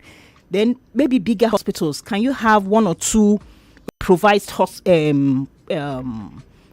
ambulances? Can we go and talk to these Mandilas or somebody that all the ambulances, they can help us? Many people have ambulances, they've broken down. But we must come out and say there is a problem. You cannot, with this problem we have, we cannot find a solution if we don't unearth all the problems. We'll unearth it in every dimension: structure, process, output. We can find out we have 1,000 problems. We will now say, which ones do we need money to correct? Which ones don't we need money? The one that we don't need money, that is just process change, we will now change it all over, all primary care, all general hospitals, all tertiary hospitals. The one we need a bit of money, we will now budget for that. Please get a special emergency fund. All the centers must have a ambu bag, they must have a resuscitator, they must have supply of oxygen. We talk to businessmen who wants to set up oxygen plants. We'll give you special funding for it. We have to be sensible. We should stop this destructive criticism. We health workers, we know we are not giving optimal care. We know, but we are trying to succeed. So, Doctor, if I'm getting you very well, yes, while you don't want us to keep criticizing, I will still go back to, holding our government to account. Yes. As people like you, medical professionals, Yes. are in the right position. Yes. Someone like you, Yes. a high profile Yes. personality in the Yes. medical industry, need to also be more proactive in Yes. terms of engaging government Yes. in this kind of subject. Yes. Because from years of experience and from what I've read about you, Doctor, it's very important that you are engaged with the right stakeholders of health. Yes. Within the government, Yes. to be able to stop the citizen from criticizing, because Yes. we need to start saying what is working really and what is not working. Yes. Because I'm personally excited about this conversation we are having today. Yes. I never saw it coming. Yeah. I thought it was just going to be a 35 minutes kind of conversation, but this is happening. So I personally am happy, and I see my phone line buzzing. This hasn't happened in a long while. Doctor, a lot has to be done, and I would love to bring you back again. If I'm going to be doing this quarterly, I wouldn't mind, because I see solution right here in the studio with me. Now let me pick more calls, because I see many more people calling in. Good afternoon. Hello, good afternoon. Good afternoon, Zaynab. market woman. This is Joy, the market woman. Yes, I know. Welcome. My take is that I will blame the government for everything. That is my take this afternoon. You know why, Part of Zaynab? criticism. These people travel all over the places. They know how to put things in place, in order, but they refuse to do those things. If you want private people to come into this thing, you will give them a place that they can be able to help. So if they don't give this Dangote an government to try with this country, he cannot do it. There are good Nigeria that can invest in all these things, but because they don't give them the opportunity to do it, so I will blame them for it. Because if they need attention, they know how to run aside to go and take those things. So why can't they learn how they build those places, that they just pretend that this thing will continue to go on like this in this country? Because it's the poor that suffer it most, not the elite. So I will blame them 100%. Let them change their hearts. Let them love the people. That is it. Thank you. All right. Thank you, Market Woman. Doctor, I'll pick this call before I put more questions to you. Good afternoon, Nigeria Info 99.3. Oh gosh, I lost that call. Okay, Piers, the person is calling back. Good afternoon. Yeah, Zaynab, good afternoon. Good afternoon. Doc, good afternoon, man. Thank you. Thank you, sir. This is Chris calling from Ikui. Thank you. Yes, I heard Doc mention about ambulance. Some years back, when my wife, I took her to Luth, you see the ambulance that Luth uses, 504 station wagon. It's like what they use in going to my 12 to carry tomato. I had to hire a private ambulance, I'm telling you. Even the machine they want to use to run tests for my wife, they don't have it at Luto. They refer us to one hospital at Gulano. That is Luto. What I want them to do now, if it's possible, you see all these are leaders going abroad to take treatment. No, let them do it here. So if they attend all these hospitals, I think even the management or the government himself, they will know what is going on in our hospitals. Not that when they have headache, they fly abroad. They don't know what is going on here. I know what I went through at Lut when my wife was there. Finally, she died. So please, all these are leaders, let them attend our hospital here in Nigeria. Thank you. Thank you. Thank you. I have this one. Good afternoon. Hello, Zaynab. Good afternoon. Madam Oboli, good afternoon. Good afternoon to you and your guest. Please, Madam, Doctor, well done, ma. I know a couple of bashing has come in today, but you will understand that it's because of what the average Nigerian has passed through in the medical sector here in Nigeria. So it's kind of understandable. But in making our comments, we should just be civil. Now, I want to say thank you for the fact that we have problems. We have identified these problems. We know the problems we have, and now we are proffering solutions. The blame game won't help issues. Passing the buck won't help issues. But we need to say it the way it is. And that is why a whole lot of callers, including Zaynab and you, have done justice to this program. And I thank God it's not 45 minutes as it ought to be. It has gone more than that. Thank God Titioge is not around today. But let's also take the brain drain into consideration in our medical sector. The brain drain has negatively affected our medical sector, and if we try to underplay that fact, we're not doing justice to the medical system. In the Western world, they would say before you mention 5 doctors or 10, Nigerian doctors would be like 5 or 6. So I'm told. Right. Now you discover they perform excellently out there, but bring that same doctor here because of the conditions that stifle the job he or she is doing. You discover there will be some form of doctor negligence, overworking, doctors collapsing. And so if we are making, how do I put it? If we are blaming the system, we should also take cognizance of the fact that a doctor wants to save life. Not only does he remember the Hippocratic oath he or she has sworn, but he also wants to go even when he's not in the right frame of mind. I say, if a doctor is not in the right frame of mind, you have no business in the attending to the patient. But they want to go far and beyond to do their work. That is quite understandable. But I'm saying the same doctor you take out there works perfectly well. But here, would I say the lack of structure, the lack of hand, the lack of, I don't know, everything is like a weapon fashioned against the doctor. Finally, accountability in any profession for me is key. How much of that do we have here? I'm talking about political airlines flying out for or jetting out for medical tourism, and they bound us here to the Philistines. I know a couple of things have been highlighted this afternoon, but I'm saying if we must speak truth to power, all these things have to be holistically taken. Doctor, sorry about the bashing, but the truth has to be told. I know you've cornered and circumvented everything. You've tried to holistically take and piece everything together. But if we blame the people, we should blame the government as well, which you have done this afternoon. But we are saying no more blames. How do we go further? How do we also match up aura for aura, firepower for firepower with what the Western world is churning? They didn't bring their own from space. And medical science, getting it right is not rocket science. If we indeed put our ethos together, dot our I's and cross our T's. We'll definitely get there. Good afternoon, Zaynab. Thank God bless you, doctor. Bless you too, Mrs. Oboli. Sorry, WhatsApp people. And this person is calling on WhatsApp, but I need to read this message. Okay, I just missed the same call. I guess the person is calling from London. Good afternoon to you guys in the studio. I am Irabuchi commenting from London. Madam Doctor, please channel your argument to the government. The buck stops on the table of the government. Everything good or bad starts from the government, he says. Okay, I have another one from UK. Hello, maternity line. Doctor must understand that government must create the enabling environment for us to contribute. Corporate organizations will not create institutions. I disagree with some of our points.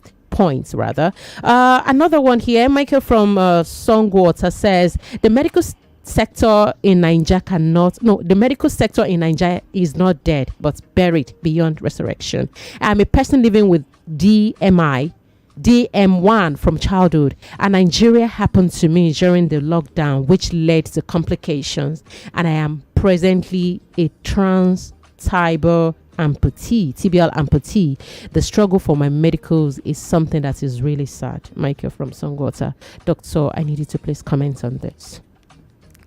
Society must get me right. Government, it's their responsibility to develop a quality health system. What Dr. Dosekun is saying is that health system is not only service delivery. There are so many components, including partnership with society, partnership with patients, partnership with the press, so that information flows, complaints go out, mini solutions are preferred in mini units. We are flagging out all our debts so that we can sit down and clean our house. Everybody has a different role. Even the whole essence of democracy is the involvement of the people. We put these people here. We can take them out if they don't fulfill our needs. But we must express our problems. There must be avenues for us to express problems, and that is what I'm saying. We need to chop each city into small zones, and there must be a zonal committee that is facing advancement of maternal and neonatal care. And within that community, they have the leaders, they will have deputy leaders, and it goes down to the grassroots units so that we are talking on a platform. And thank goodness there's connectivity of ICT and digital, so there can be more conversation, so that we know the problems.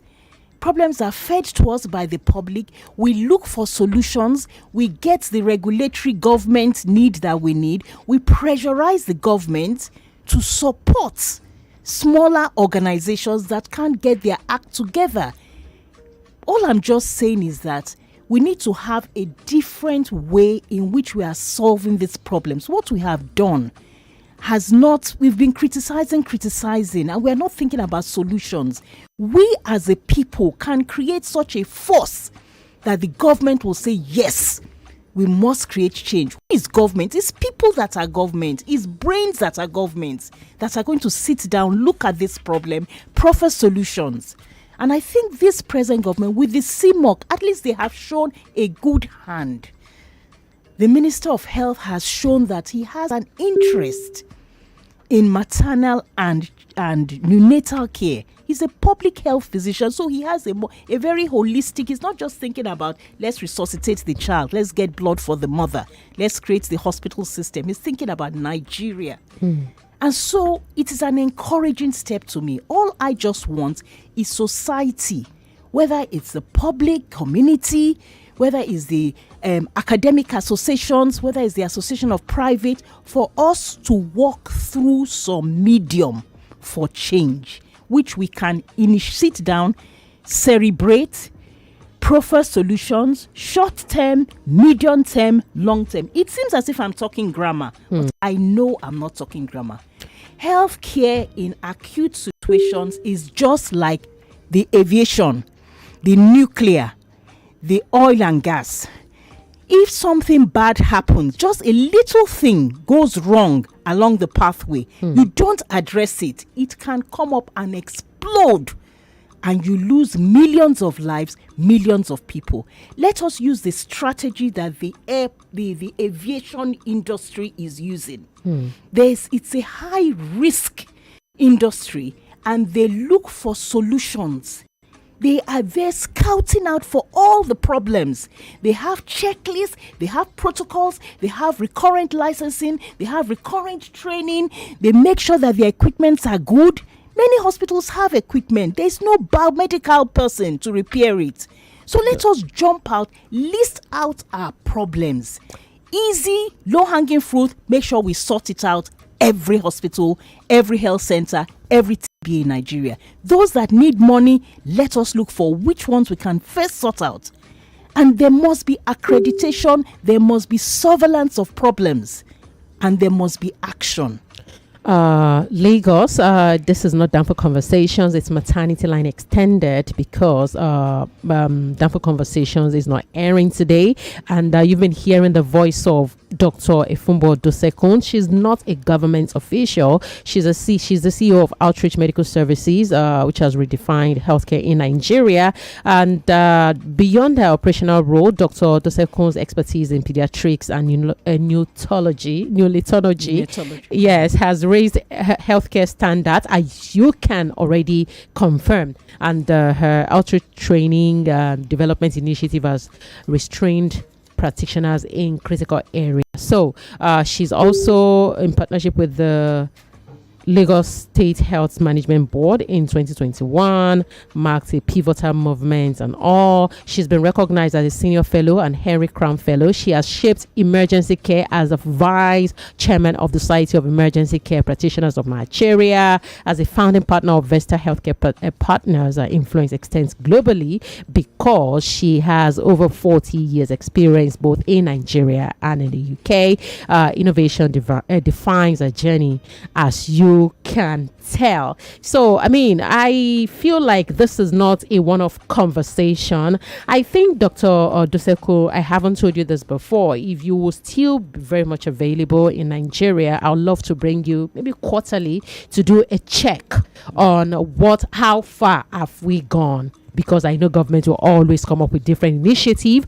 We are going for the 2 o'clock news right now, Lagos. When we come back, somebody has been calling. I need to pick that call. I'm sorry, from the main line. We'll be back. Lagos, stick around.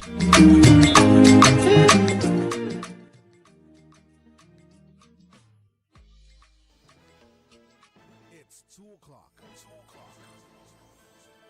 The headline news on 99.3 Nigeria Info.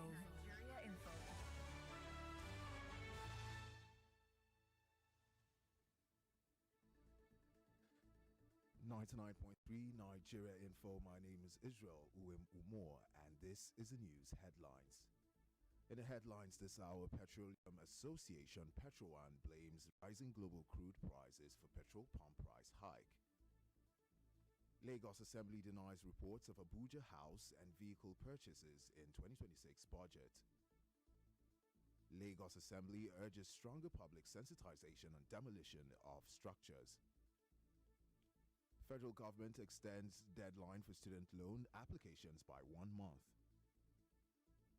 NPC says Nigeria's data protection framework is driving jobs and investment.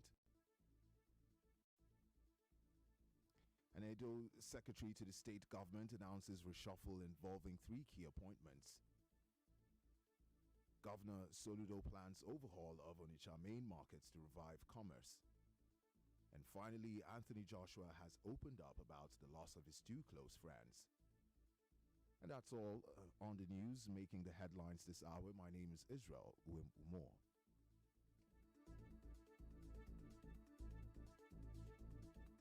The heartbeat of radio keeps pumping. All the trending news and conversation.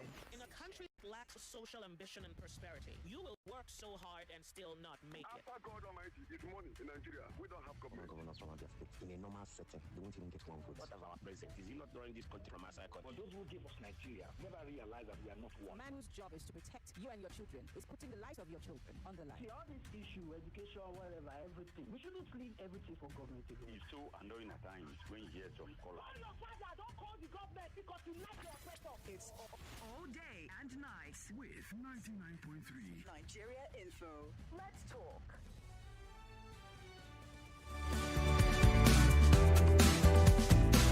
Lagos, Nigeria. It's a season of giving. Cool FM, Wazobia, Nigeria Info, Kids FM, and Mommy B want you to join us in giving in this wonderful season.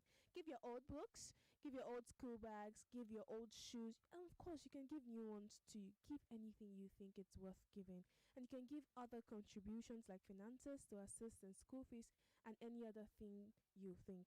All you have to do is bring them to our office at number 267A at Mian Crescent, Wazobia FM, Victoria Island, Lagos. This holiday, this season, and in this new year, we will deliver to the less privileged, of course.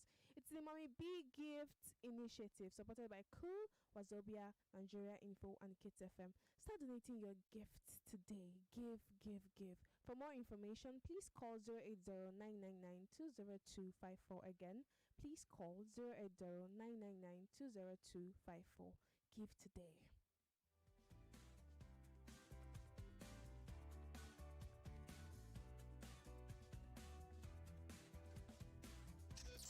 This is Maternity Line. Maternity Line.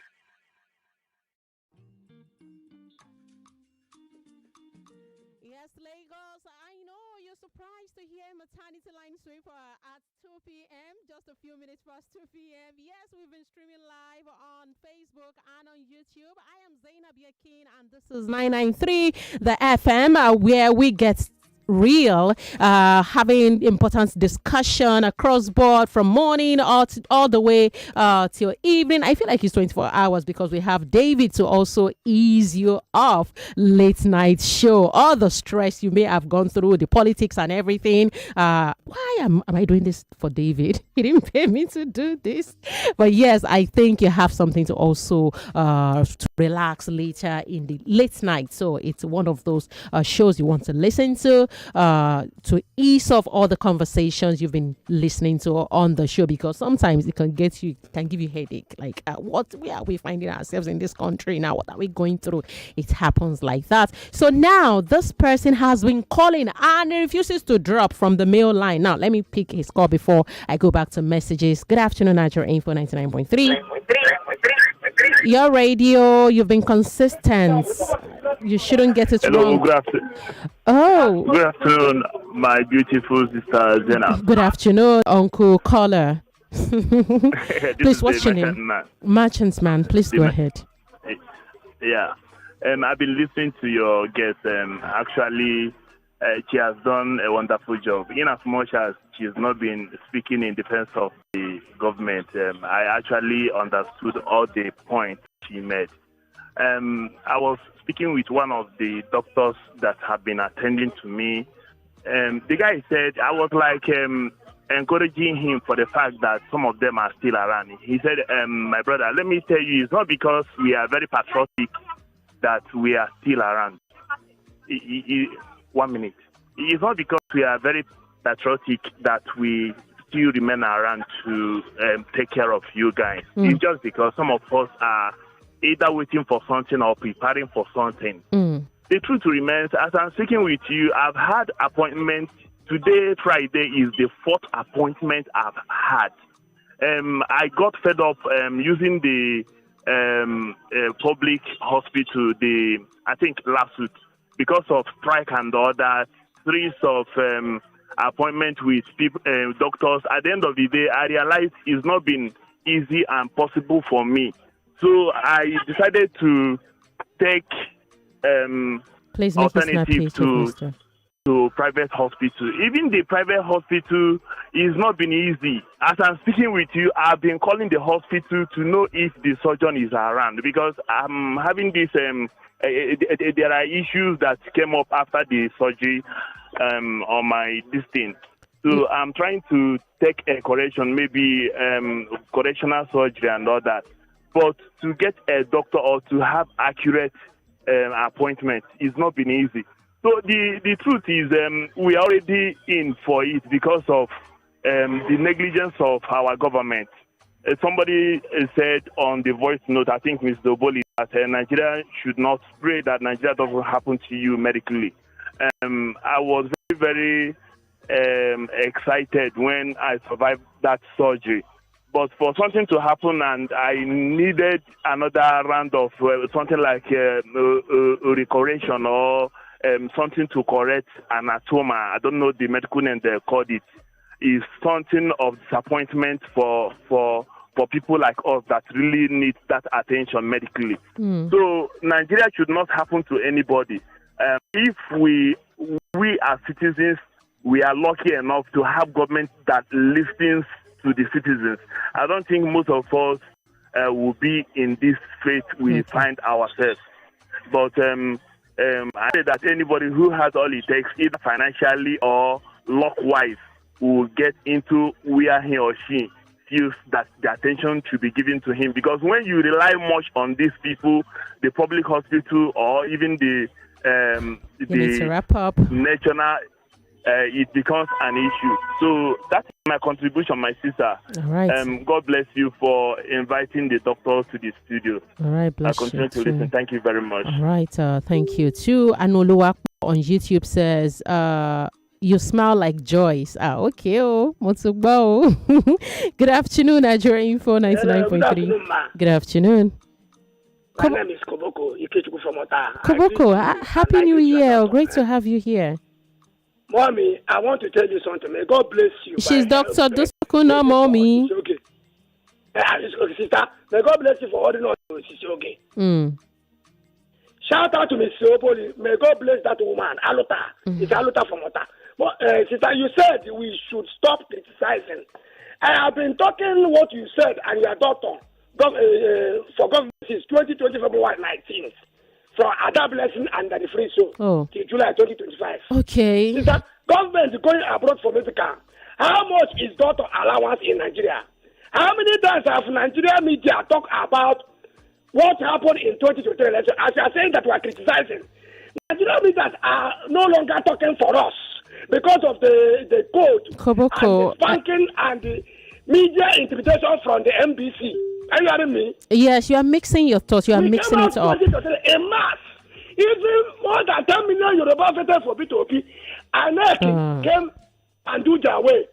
Yesterday was first one to pitch L5. Koboko, we have to let you go. You are infusing. How many media have talked?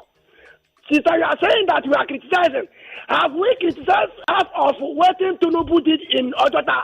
Koboko, I'm sorry I have to let you go. While I was willing to listen to what you were saying, you kept going up and down, bringing various points into. You are not really focused on the subjects we have at hand. Okay, so apologies to you. I had to do that. Who is this person? Let me read this message. Hi guys, fantastic discussion. My baby was born in the UK and there were some health challenges. Dr. Dosekun, please listen. Some health challenges, but if you see the ambulance, he was transported into another hospital. Oh my God. What we watch in movies is so true. The ambulance be like a whole hospital with every gadget for the heart, lungs, liver working perfectly. I'm not sure the best of our general hospital have ox ambulances, more so our private ones. Corruption don't eat up the entire system. God help Nigeria. Our presidents go fly to France from Turkey to health check after his fall, yet can't put our general hospitals in good order. So you know what it would do to our hospital reputation if it was being treated in a Nigeria hospital. It is well, Jibon from Gloucester. Yes. Thank you. Doctor, over to you. Oh, sorry. Thank you for all these comments. I still stand on my point that when society wants there to be improvement, we all have to get involved with it. We cannot just keep on throwing the arrows. We need to create an enabling, even if it's just having a voice, even if it's just having a voice, if it is just having some medium in where we are cataloging the problems. So instead of being destructive, because it's more destructive. Yeah, somebody made a comment of Nigerian doctors going abroad and doing so well. Of course they will do so well. They've worked in chaos. Now they are now working in an enabling environment. So in fact, when I worked in England, because I came from Nigeria, I'd worked for I think 12 years or so in Nigeria before I went to England. I worked for another 12 years there. They used to tell me, they would say, the English person would say, is it your father's work? Or why do you spend so much energy and effort in making sure things go fine? But because I found everything works. There was an enabling system. And it's not only because the government wants to do it. No, because everything goes back down to politics. Because you come in there, you say, I will do this, I will give you a good health system. So there's someone measuring the health system. And when it doesn't go right, the press comes. Now we have social media. They come and they criticize. And then there's now change. But they have many institutes that are there scouting around. Institute for Reformation, Institute for Gathering Information, Institute for bringing in the new findings research is bringing. There's so much research and innovation, so much equipment now that is being produced outside this country that are so simple to use, but we don't even know about it. So what I'm trying to tell you is that reformation is difficult, even for the government. But if the people have a voice and they, in a sustained manner, keep on informing government on how unhappy they are, and then we have mini warlords. These warlords are experts in O&G and pediatrics that are working in different zones, separately and together, comparing the progress we are making in maternal and baby health. And this was the private sector, government, corporate Nigeria, NGOs, developmental partners, Nigerians in the diaspora, and any philanthropist that wants to invest. They will form a body of reformation. And in a stepwise manner, we will gradually improve. All right, Doc, I appreciate everyone who have sent in their thoughts, including those from the diaspora. I think Doctor has responded to a message from Jibon from Gloucester. Yes. Okay. Yeah. So, Doctor, to avoid moving round in circles and the fact that you've also you've gone back to maternal and neonatal part of the conversation. I would love for us to still address a bit of that CMONC. Okay, I remember part of the questions I had planned out to ask you earlier was going to be to the benefit of mothers, including pregnant women and maybe expectant families right now listening to the show. Now, I'd love for us to find answers to this question, especially for the average listener. What's a CMONC? Why is it different from, or let me say, okay, so how is CMONC different from the maternity care most women currently receive in Nigeria? And families have been hearing that it's free. What should they understand? I mean, this is one major part of the conversation on today's topic. Yes. I'm sorry for being quite fixated. Okay. No, and going from the management stroke governance angle, because years of experience have shown that you don't just look at the surface, you go behind. But I suppose many people are used to looking at the surface. So if it has upset people that I'm not hitting at government and saying irresponsible this and this and this, I do have to apologize, but I think this is the wise way forward. Now, talking about the CMOC program, why CMOC is so useful is that it's going to prevent the 3 delays. Okay, my question. Because, we have our own government has detected the international, the donors, partners and all, the WHO, they've all Lancet, all these, bodies of real intelligentsia have said one of the problems in low middle income countries is that they delay. Delay number 1, they've divided it into 3. Delay number 1 is the direct patient or its carer does not go to hospital. So by the time the baby, or in this case, the pregnant mother who is about to deliver or has some massive problem, because emergency is a massive problem that can change the turn of things. By the time they delay, it might end in death or disability. Now, this delay, I also, from my own experience, I know there's a second delay, which is not normally expressed. And it's in the delay of the decision of the physician that cannot cope with the problem, keeping that problem in. So whether it's the caregiver or the physician or the traditional midwife, it is a delay. Or the church by doing prayers, it is a delay.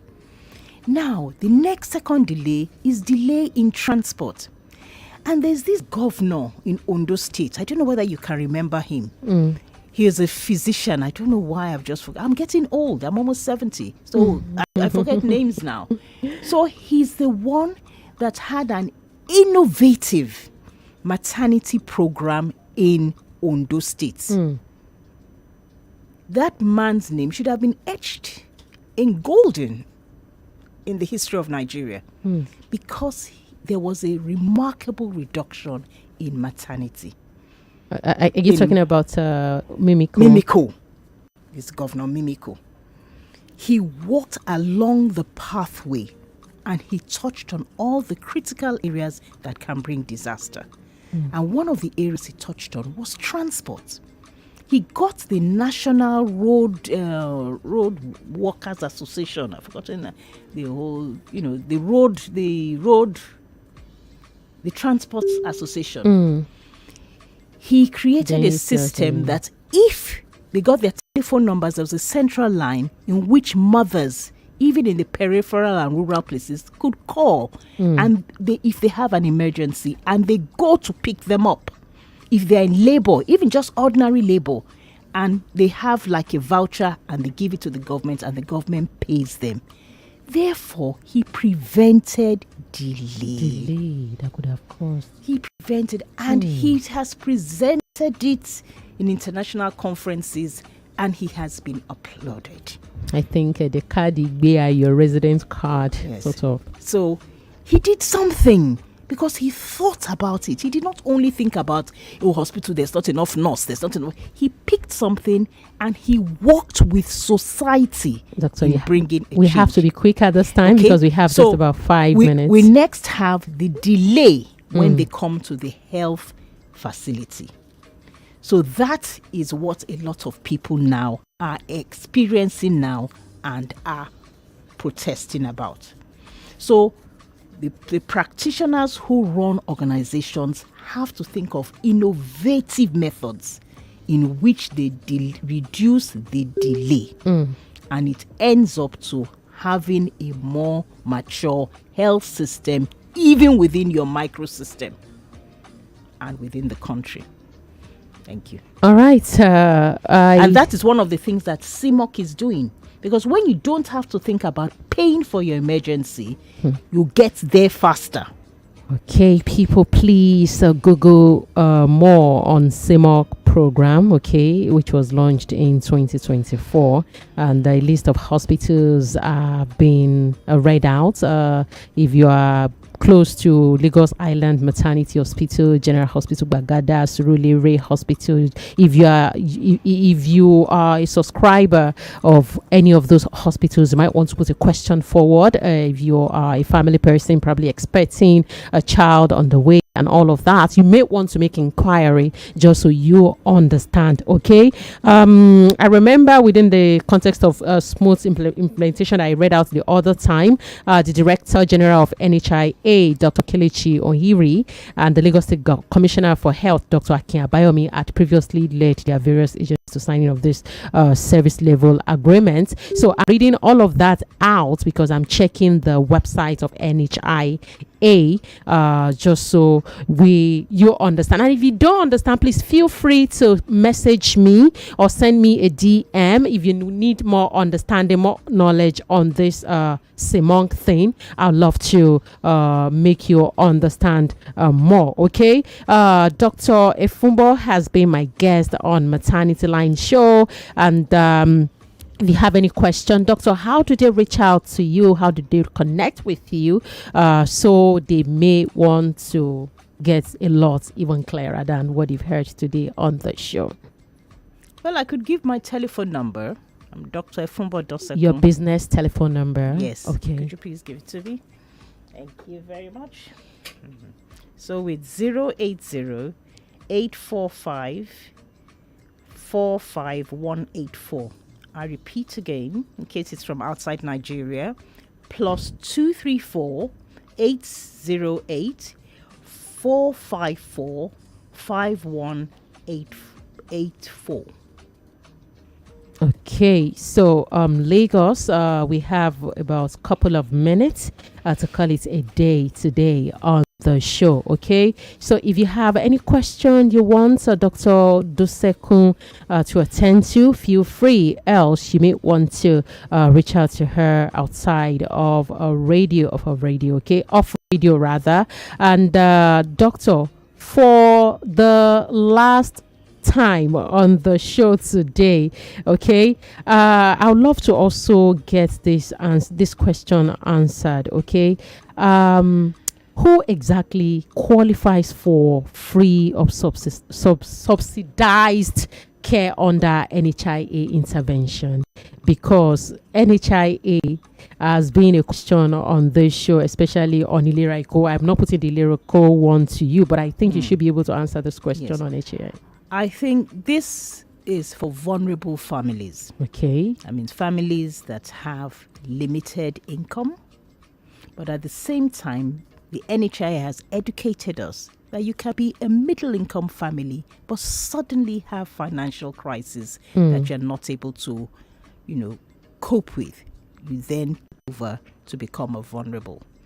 So there's a bit of an assessment when you come over. I mean, you'll get your initial treatment, first responder, but sometimes, it isn't. And it's not just automatic. It's those who are vulnerable.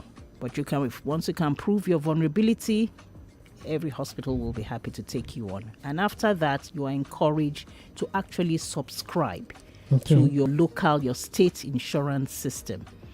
Okay. Doctor, finally, okay, before we let you go, what would you, to pregnant woman, father or family worried about childbirth, because this is Maternity Line show, okay?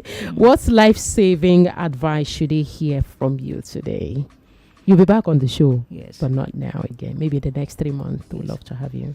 I think it's extra sensitivity to events around the pregnancy and the health of the mother.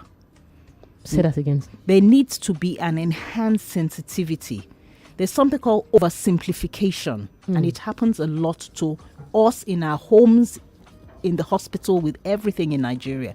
Once we feel there's a bit of a problem, go and find a solution.